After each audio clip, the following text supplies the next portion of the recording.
Assalamualaikum warahmatullahi wabarakatuh. Perkenalkan, saya Fiorentika. Di sini saya akan mempresentasikan proposal skripsi saya yang berjudul Pemodelan Angka Partisipasi Sekolah di Provinsi Papua dengan Pendekatan Mixed Geographically Weighted Regression. Di sini saya akan mempresentasikan 3 bab. Yang pertama ada pendahuluan. Untuk latar belakang, di dalam rencana pembangunan jangka panjang daerah Papua disebutkan bahwa sangat penting bagi Provinsi Papua untuk bisa mengejar ketertinggalan dari provinsi lain. Salah satu fokus pengembangan yang ada dalam rencana tersebut adalah peningkatan di bidang pendidikan. Salah satu cara mengukur tingkat pendidikan sendiri adalah dengan melihat nilai angka partisipasi sekolah. Banyak usaha telah dikerahkan oleh pihak pemerintah Papua untuk meningkatkan APS. Namun, peningkatan tingkat pendidikan masih belum bisa optimal. Hal ini terlihat dari APS Provinsi Papua yang masih rendah. Bahkan nilai APS tersebut merupakan nilai APS terendah di Indonesia. Rendahnya nilai APS tersebut juga pastinya dipengaruhi oleh berbagai hal yang di luar sektor pendidikan itu sendiri, sehingga akan lebih realistis apabila menggunakan pendekatan model statistika khususnya regresi agar dapat diketahui faktor apa saja yang berpengaruh terhadap APS. Berikut ini merupakan beberapa penelitian tentang APS sebelumnya. Pada realitanya, semua orang pasti menginginkan untuk memperoleh pendidikan yang bermutu, tapi tidak semua wilayah bisa menyediakan hal tersebut.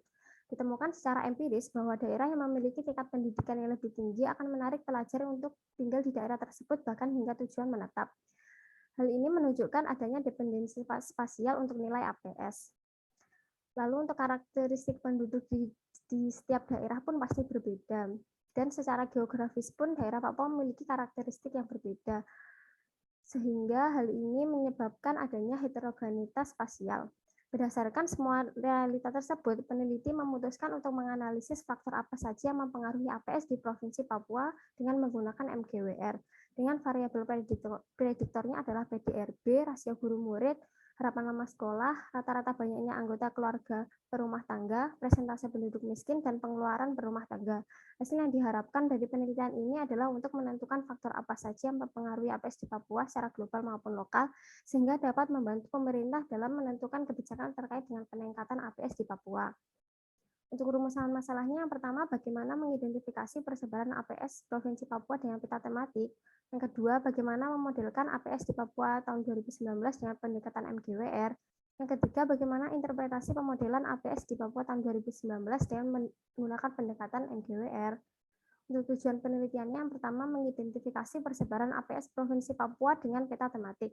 Yang kedua, memodelkan angka partisipasi sekolah di Papua tahun 2019 dengan pendekatan MGWR. Yang ketiga, menginterpretasikan pemodelan APS di Papua tahun 2019 dengan pendekatan MGWR. Untuk manfaat penelitiannya, yang pertama bagi peneliti sebagai salah satu syarat untuk mendapatkan gelar sarjana pada Fakultas Sains dan Teknologi Universitas Airlangga dan untuk menetapkan ilmu yang sudah didapatkan selama perkuliahan ke dalam sebuah penelitian. Bagi instansi terkait, hasil penelitian dapat digunakan sebagai pertimbangan untuk menentukan rencana kebijakan pemerintah Papua ke depannya dalam meningkatkan APS. Selanjutnya, bab 2, tinjauan pustaka. Yang pertama, angka partisipasi sekolah.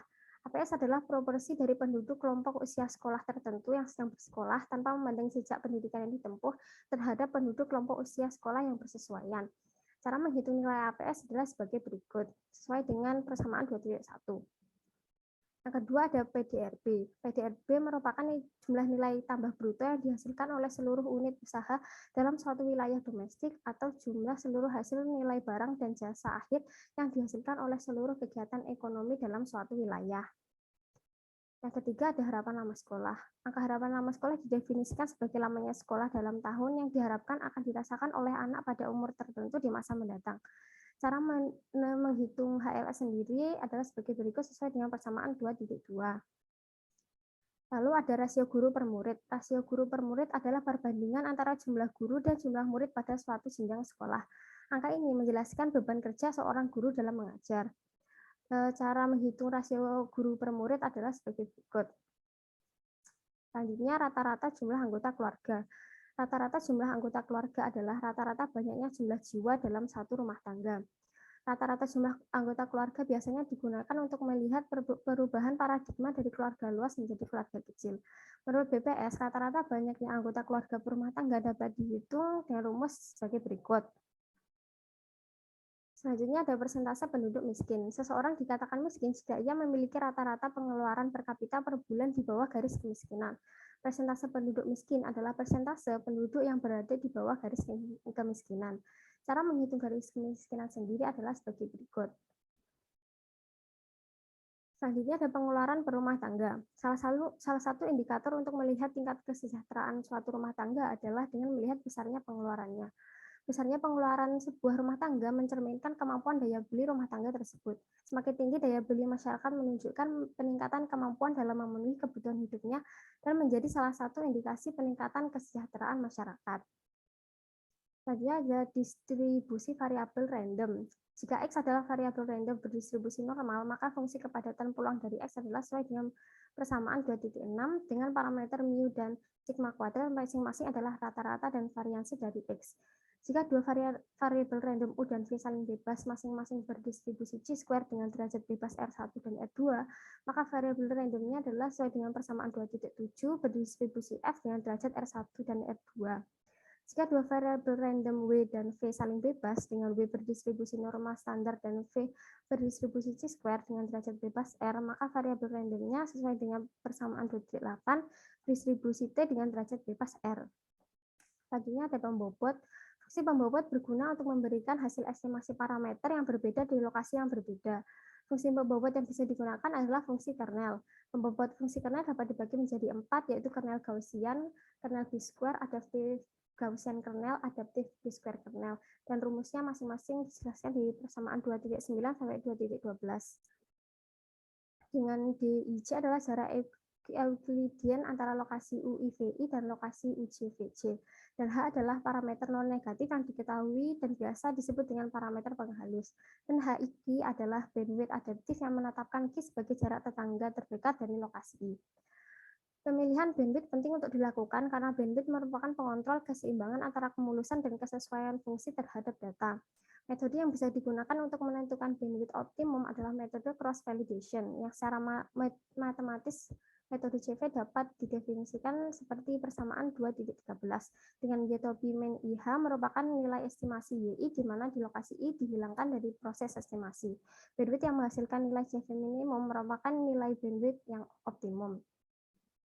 Selanjutnya ada regresi linier berganda. Regresi sendiri adalah salah satu metode statistika yang digunakan untuk menjelaskan hubungan fungsional antara variabel prediktor dan variabel respon. Bentuk umum regresi linier berganda adalah sebagai berikut seperti di persamaan 2.14. Dan asumsi-asumsi yang berlaku pada model tersebut adalah sebagai berikut. Pada persamaan 2.14 biasa disebut model regresi global karena parameter model tersebut berlaku untuk semua lokasi. Persamaan 2.14 dapat ditulis dalam notasi matriks seperti persamaan 2.15 dengan nilai Y, X, beta, dan epsilon sebagai berikut dan dengan asumsi-asumsi sebagai berikut.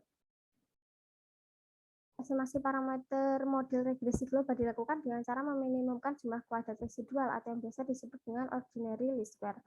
Secara matematis dapat ditulis seperti persamaan 2.16. Syarat cukup agar fungsi Q pada persamaan 2.16 mencapai minimum adalah diletakkan per delta beta sama dengankan 0 sehingga diperoleh persamaan 2.17. Ada juga teorema 2.1, beta topi pada persamaan 2.17 adalah estimasi letak bias bagi beta.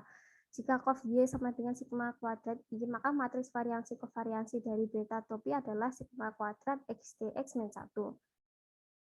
Selanjutnya ada asumsi spatial dependence. Uji ini bertujuan untuk mengetahui apakah di suatu lokasi mempengaruhi di lokasi lain. Uji yang bisa digunakan adalah uji Moransky.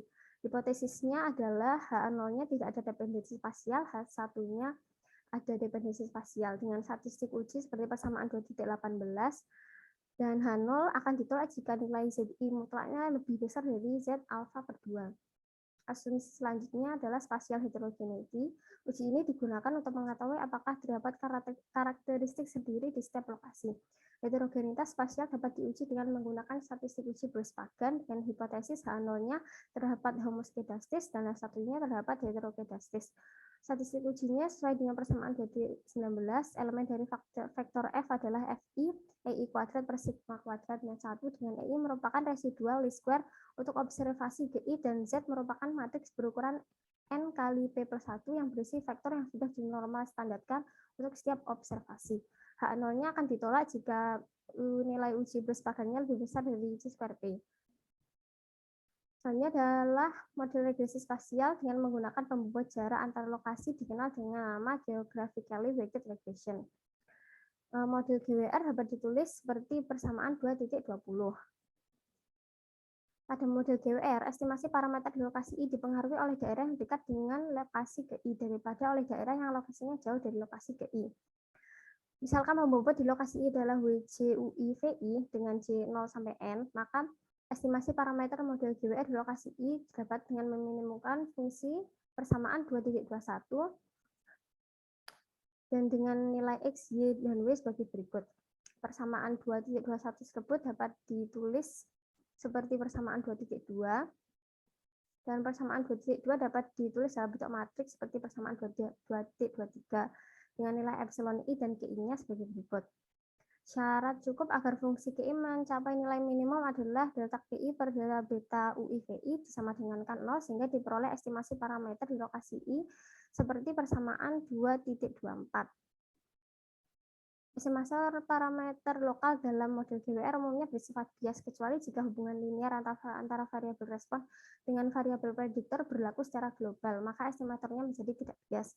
Estimator beta topi UI VI pada persamaan 2.24 merupakan estimator bias terhadap beta UI VI karena estimasi beta topi UI VI tidak sama dengan beta UI VI. Maka matriks varians, covariance, dan estimator beta topi UI VI adalah seperti berikut sampai didapat persamaan 2.26. Misalkan XI adalah baris KI dari matriks X dan beta topi UI VI adalah vektor estimator parameter lokasi I, sehingga dapat diperoleh estimasi model GWR untuk lokasi I seperti persamaan 2.27 berikut.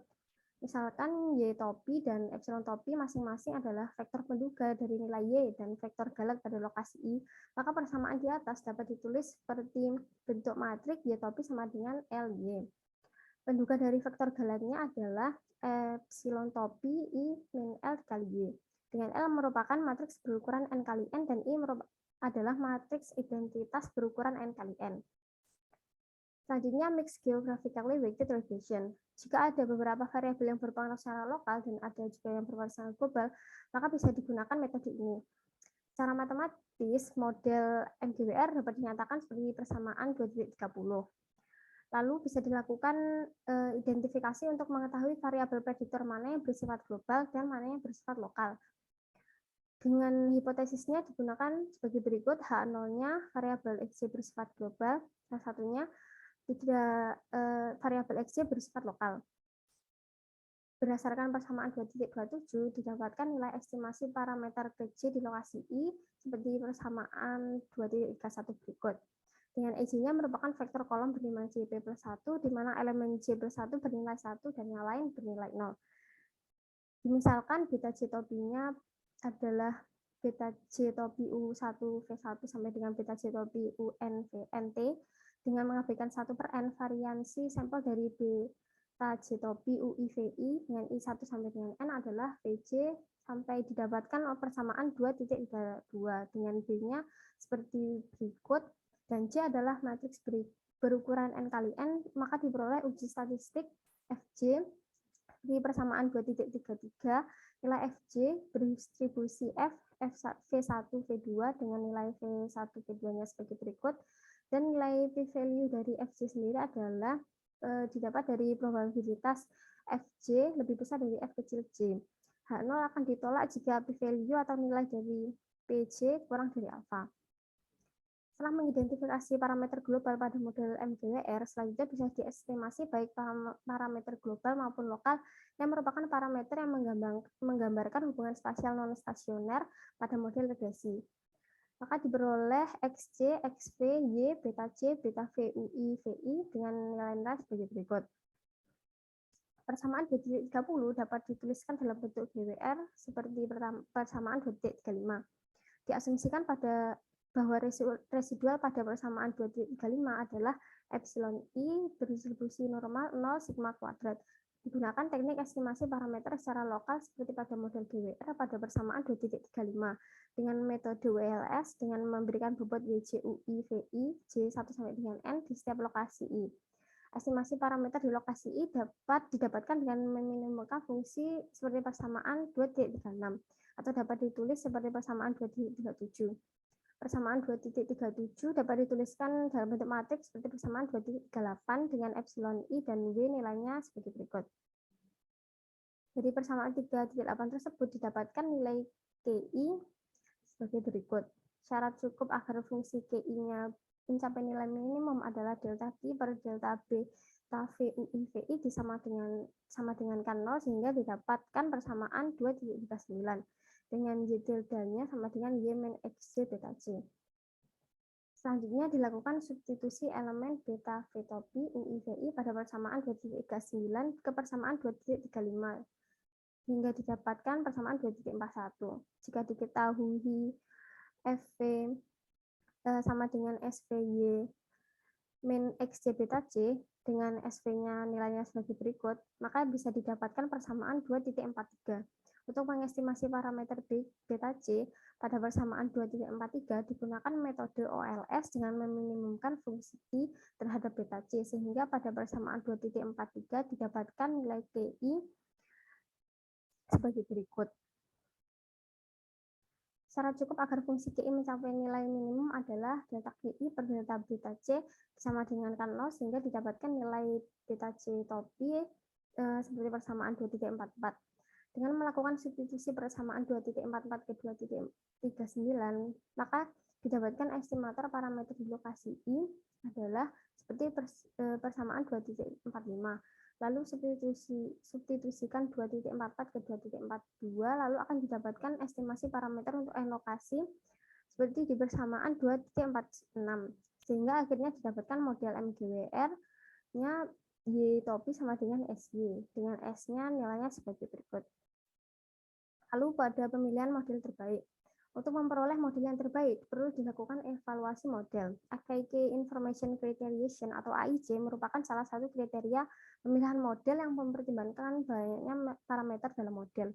Namun dalam penggunaan pada sampel kecil, AIC dapat menyebabkan overfitting, sehingga dibutuhkan bentuk lain dari AIC.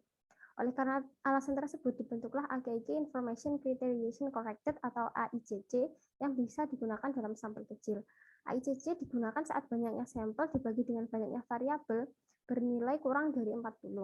Metode AIC didefinisikan seperti di persamaan 2.48 dengan L adalah log likelihood dari model dan K adalah banyaknya parameter yang diestimasi dalam model termasuk intercept dan N adalah banyaknya sampel yang digunakan. Selanjutnya dilakukan uji parsial parameter variabel global. Uji ini dilakukan untuk mengetahui variabel global manakah yang berpengaruh secara signifikan terhadap variabel respon. Hipotesisnya H0 variabel global XJ tidak signifikan, H1-nya variabel global XJ signifikan. Statistik ujinya yang digunakan di persamaan 2.49 dan GJJ adalah elemen diagonal kecil dari matriks GGT. Jika digunakan taraf nyata alfa, maka H0 akan ditolak jika nilai TJ mutlaknya lebih besar dari T alfa per 2R. Selanjutnya uji parsial parameter variabel lokal. Uji ini dilakukan untuk mengetahui variabel lokal manakah yang berpengaruh secara signifikan terhadap variabel respon. Hipotesis yang digunakan H0 variabel lokal XJ pada lokasi UIVI tidak signifikan, H1-nya variabel lokal XJ pada lokasi UIVI signifikan. Statistik uji yang digunakan adalah di persamaan 2.50 dengan MJJ adalah elemen diagonal ke J dari matriks MMT. Jika digunakan taraf nyata alfa, maka H0 akan ditolak jika TJI mutlak lebih besar dari T alfa per 2R. Lalu software yang digunakan ada ArcView. ArcView adalah salah satu software desktop sistem informasi geografis dan pemetaan yang telah dikembangkan oleh Esri. Software ini mempunyai banyak fasilitas yang cocok untuk kalangan pengolah data spasial. Lalu ada software R. Kesatuan software yang mempunyai beberapa fasilitas untuk memanipulasi perhitungan dan penampilan grafik. Dengan berbasis pada bahasa pemrograman S, software R ini dapat digunakan untuk berbagai bidang. Lalu ada software GWR4. GWR4 adalah software yang dibuat oleh Tomoki Nakaya pada tahun 2009 yang bisa digunakan untuk aplikasi model MGWR. Ada 5 step pada penggunaan GWR4, yaitu step 1 data, step 2 model, step 3 kernel, step 4 output, dan step 4 execute. Selanjutnya, bab 3 metodologi penelitian. Yang pertama ada data dan sumber data. Data yang digunakan dalam penelitian ini adalah data sekunder tahun 2019 yang diperoleh dari publikasi Badan Pusat Statistik Papua berdasarkan hasil survei sosial ekonomi atau Susinas Provinsi Papua dan dari buku Papua dalam angka tahun 2020. Data yang digunakan mencakup presentasi ATS dan faktor yang mempengaruhinya. Terdapat 29 unit observasi daerah administratif di Provinsi Papua yang terdiri dari 28 kabupaten dan 1 kota. Variabel penelitiannya, secara rincinya bisa dilihat di tabel ini. Ada 1 variabel respon yaitu APS, dan 6 variabel prediktor PDR yaitu PDRB, HLS, rasio guru murid, rata-rata banyaknya anggota berumah tangga, presentasi penduduk miskin, dan pengeluaran berumah tangga. Selanjutnya ada langkah-langkah analisis. Yang pertama, langkah untuk mengidentifikasi persebaran APS Provinsi Papua dengan peta tematik menggunakan software ArcView GIS 3.2. Yang pertama, menginput layer file peta Papua dalam format SAP. Kedua, menginput data terkait APS dan faktor-faktor yang mempengaruhinya. Ketiga, mengklasifikasi kabupaten kota sesuai data APS beserta faktornya dengan jumlah klasifikasi sesuai yang diinginkan. Pilih option label feature untuk menampilkan hasil klasifikasi. Yang terakhir, peta tematik persebaran APX di Papua akan diperoleh. Yang kedua adalah untuk memodelkan APS Provinsi Papua menggunakan pendekatan model GWR dengan menggunakan langkah-langkah sebagai berikut. Lakukan uji dependensi spasial pada data dengan menggunakan uji Moranski sesuai dengan persamaan 2018 menggunakan package AP pada software R. Lalu melakukan uji heterogeneity spasial pada data dengan menggunakan uji Bruce bagian sesuai persamaan 2.19 menggunakan package LMTest pada software R. Selanjutnya menentukan rentang bandwidth menggunakan software R. Lalu mengidentifikasi variabel prediktor mana yang bersifat global dan mana yang bersifat lokal menggunakan uji statistik uji sesuai dengan persamaan 2.33 melalui software GWR4. Menganalisis model MGWR menggunakan software GWR4 dengan langkah-langkah sebagai berikut. Yang pertama, menginput data FPS. Yang kedua, melakukan pembentukan model GWR sesuai dengan persamaan 2.30 dengan menginputkan variabel respon dan variabel prediktor di tempatnya masing-masing. Lalu memilih pembobot fungsi kernel Gaussian serta memasukkan rentang bandwidth, lalu memilih kriteria CV, Gaussian only. Mengeksekusi program dengan memilih option execute session untuk mendapat hasil estimasi model MGWR. Lalu mengulangi langkah-langkah tersebut dengan menggunakan pembobot fungsi kernel yang berbeda-beda. Model terbaik akan dipilih dengan memilih nilai ICC terkecil pada persamaan 2348 model MGWR. Yang terakhir, melakukan uji parsial parameter variabel global maupun lokal sesuai persamaan 2.50 dan persamaan 2.51. Langkah-langkah terakhir adalah mendeskripsikan faktor mana yang berpengaruh signifikan terhadap APX di setiap kabupaten atau kota di Provinsi Papua dengan langkah-langkah sebagai berikut. Yang pertama, membuat peta tematik hasil estimasi APX setiap kabupaten atau kota di Provinsi Papua berdasarkan faktor yang berpengaruh signifikan dengan melakukan pengelompokan menggunakan software ArcView. Yang kedua, menginterpretasikan faktor-faktor yang berpengaruh signifikan terhadap APX setiap kabupaten atau kota di Provinsi Papua. Sekian presentasi dari saya, kurang lebihnya saya mohon maaf. Assalamualaikum warahmatullahi wabarakatuh.